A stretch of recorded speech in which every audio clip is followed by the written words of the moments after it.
Namaste, welcome to our Journey of Self-Discovery series. Today we're going to be talking about how much control do we really have.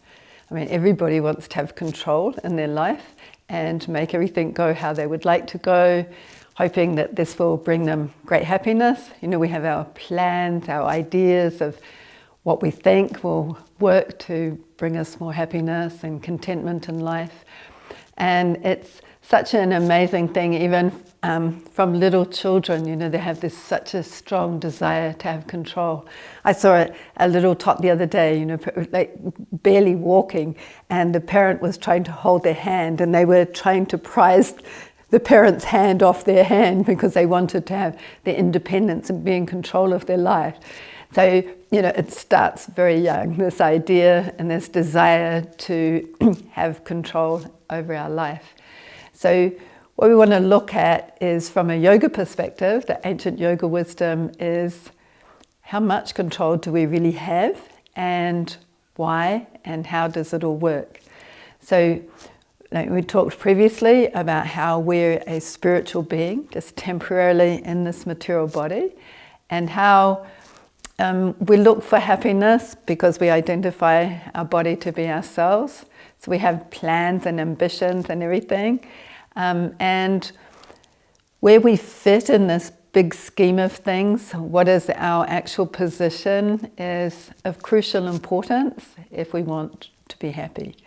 So people don't generally like to think of this world as being a place of troubles or a place of misery, but in the ancient yoga text it talks about how there's always troubles, and they categorize them in different ways. So one of the things that we do experience in our journey through life, trying to find fulfillment and happiness, is that our plans get thwarted. You know, like maybe, you know, you're saving up money to, you know, buy a house, but somebody else gets that house you wanted, or, you know, we're trying to have a relationship with somebody, but they've got different plans and they didn't want to have a relationship with us, or maybe they've changed their mind when they were having a relationship with us. We have different ways of trying to organize things, whether it's our job. You know, we think, if I can get this job, then, you know, I'm going to be more happy. And yet we're not in control of whether the person's going to employ us. You know, we try and make a good impression, but sometimes we just blow it a bit. You know, we maybe say something silly or whatever it might be. We just don't perform how we hoped we would. And so we experience all the time that we're actually not in control. We're controlled by even our body, we're controlled by our mind, we're controlled by our senses, that, you know, the senses demand, you know, for people who are trying to give up smoking, for example, it's always like, you know, the mind's harassing, or maybe trying to give up chocolate, you know, the mind's harassing, go on, just another bit, you know, or another smoke, you know, tomorrow or this evening, or, you know, later, some other time, but now, go on, just do it. And so the mind harasses us so much that we usually just give in and go, okay, you know, and then our same mind continues to harass us by telling us, what did you do that for? You know, you weren't supposed to do that. So first of our mind was trying to be our friend and tell us, go on, do it. And then afterwards, when we do it, because we followed our mind instead of using our intelligence, then our mind turns on us and goes, I thought you weren't going to do that anymore. You know, haven't you got any self-control? So our mind can actually cause us quite a lot of grief. But it just shows, or as another example, how we're actually not in control. That, you know, we're a spiritual being, but we're controlled by our mind and our senses making their demands. And, you know, we're controlled by the laws on the road, you know, the traffic lights. You might be running late and, you know, you get every red traffic light and there's nothing you can do because we're not in control of those traffic lights. Or, you know, tax laws, you know, we're controlled by the tax laws. So we're controlled by the weather. You know, maybe it's too hot or too cold or whatever it might be. You know, each person likes different types of climates. So we're controlled by our hormones, we're controlled by our moods, we're controlled by different astrological signs. So, you know, we keep trying to make things work out for us and work out in a way that we think is going to be really good, but we have all these other influences over us, and then we're trying to sort of navigate our way through life with these different influences and trying to find a way where we can, you know, have a peaceful life, a harmonious life, and yet we're influenced by so many things that are beyond our control.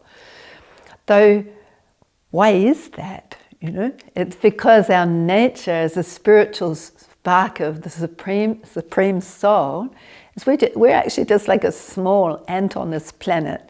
You know, I've always found it quite fascinating if you sort of zoom out of your world and you look at maybe like a picture of the Earth planet, you know, and you sort of zoom down and you know, from outer space, and there's Australia down there, you know, and you zoom in and there's Adelaide down there, and you zoom in and it's like, there's Joslin down there, you know, the suburb I live in, and down there, you know, and you zoom in a bit more and it's like, you know, there's me, and I'm just like this little speck on the planet, you know, going, I want it to go like this, or I wish my life would go like this, and why doesn't it go how I want? And, you know, sometimes people think, you know, things are going my way now, you know, or maybe I've taken up meditation and I think, life's going to go my way now, not understanding that that's actually trying to have life go our way is not actually the goal of life, and all it does is cause more stress and anxiety. What we really need to do is learn to harmonize ourselves with our actual position, which is we're a spiritual being. We're part and parcel of the supreme controller. There is obviously someone above us. There's plenty above us, you know, material nature is above us, but above material nature, there is a supreme being who's organizing everything.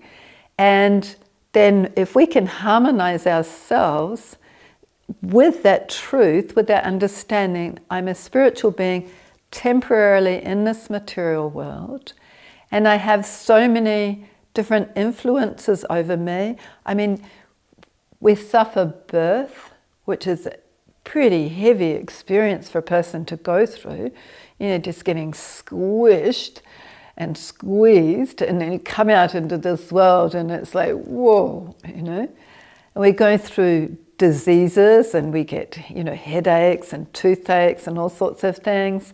And for those of us who get older, we're going to experience, you know, frailties of the body, things start falling apart.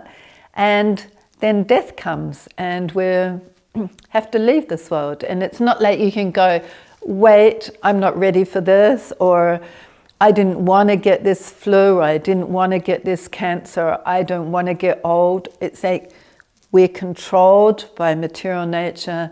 These things are going to happen. We need to have a peaceful place in our heart.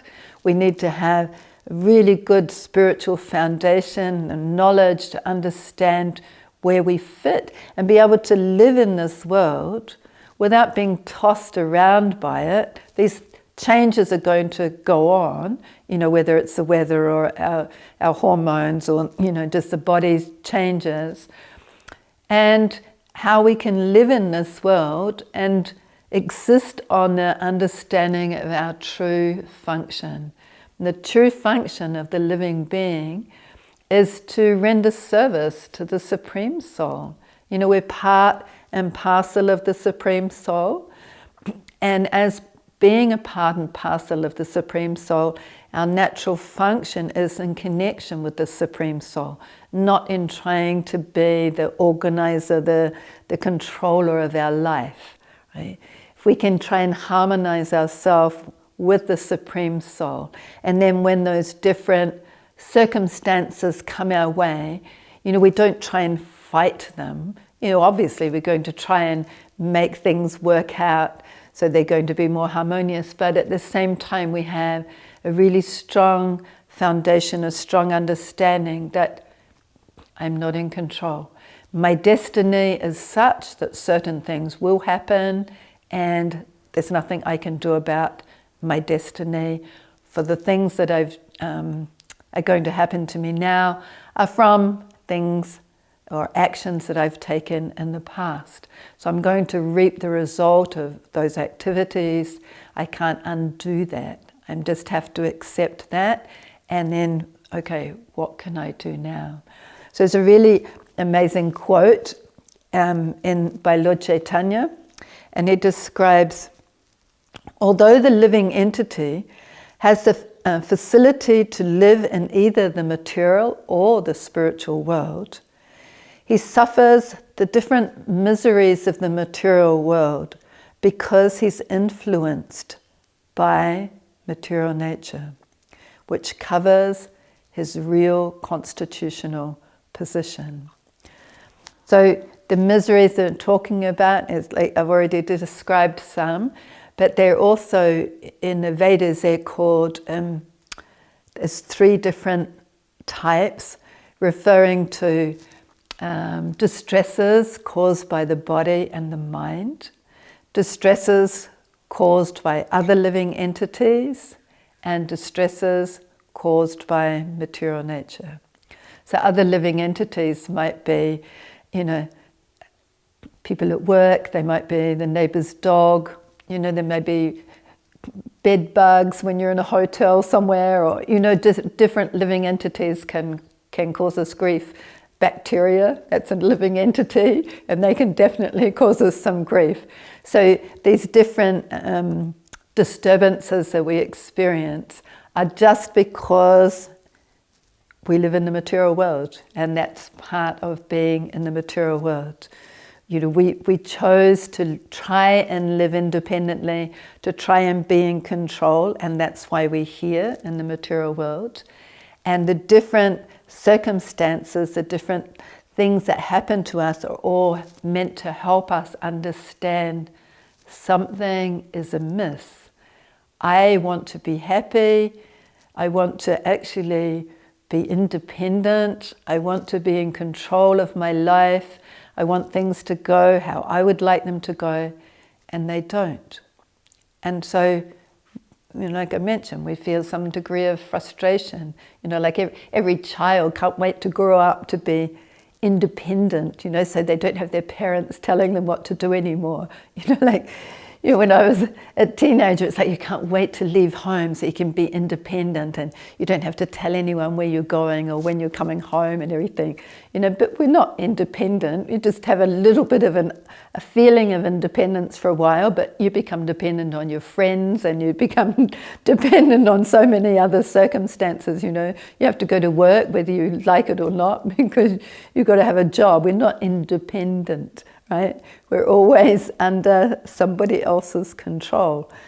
So spiritual knowledge, or a journey of self-discovery, is to learn how to understand where we fit and how we can utilize the circumstances that we have in the service of others and in the service of the Supreme Soul. And then we'll actually experience real harmony, whether things are working out how we want it or not. We will experience a real deep sense of peace and harmony in our life because we're acting in our natural function. If you take a fish out of water and you have him on the land, the fish can never be happy because he's not in his right location. Right? So for the spirit soul to be trying to live independently and trying to live in this material world, we're not in our natural function, trying to be our own Lord and Master. So we never experience that sort of happiness. But when we reconnect with our true source, we will experience that deep sense of happiness and peace. So that's all for today. Our next topic is going to be on karma and reincarnation. So stay tuned and hope to see you then. Thank you. Namaste.